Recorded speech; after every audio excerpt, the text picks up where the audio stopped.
தொலைக்காட்சி என்று நினைக்கிறேன். ஒரு உண்மைக்கு மாறான ஒரு செய்தியை நேற்றைய தினம் அவருடைய கள ஆய்வு அல்லது கிரேம் என்கிற ரிப்போர்ட்ல ஒரு செய்தி வெளியிட்டிருக்காங்க.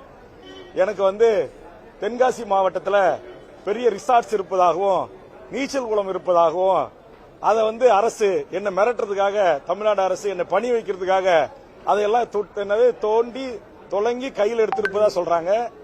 நான் திரும்பவும் அறுதிட்டு உறுதியாக சொல்லுகிறேன், ஒரு சில பெய்டு பத்திரிகையாளர்களுக்கு கவரை கொடுத்து என்னுடைய தனிமனித ஒழுக்கத்தை குறித்தும் என்னுடைய பாரம்பரியமான சொத்துக்களை குறித்தும் பொதுமக்களிடத்தில் தமிழக மக்களிடத்தில் அவதூறுகளை கிளப்பி இன்னைக்கு தமிழ்நாடு முழுவதும் பல்லாயிரக்கணக்கான இளைஞர்கள் பொதுமக்கள் நாளொரு மேனியும் பொழுதொரு வண்ணமும் தமிழக வாழ்வுரிமை கட்சியில் இணைந்து வருகிறார்கள்.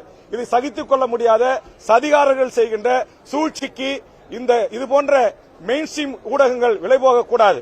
நீங்க எந்த கருத்து சுதந்திரம் உங்களுக்கு இருக்கு, அப்படி வெளியிடும் போது ஒரே ஒரு முறை என்னை கூட்டு கருத்து கேளுங்க. அது தமிழருக்கான பிரச்சனை. ஏற்கனவே ஒரு தடவை உங்களை சந்திச்சு சொல்லியிருக்கேன்.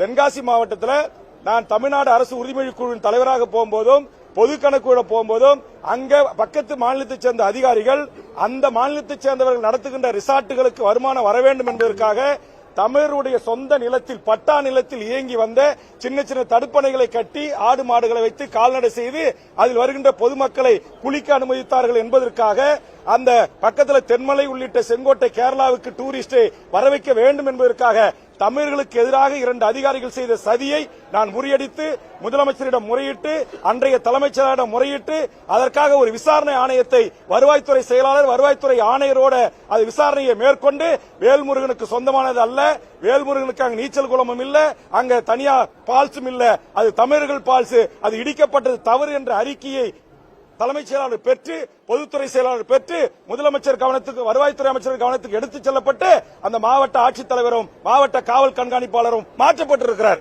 ஆக இந்த உண்மையை ஏன் பேச மறக்கிறீங்க?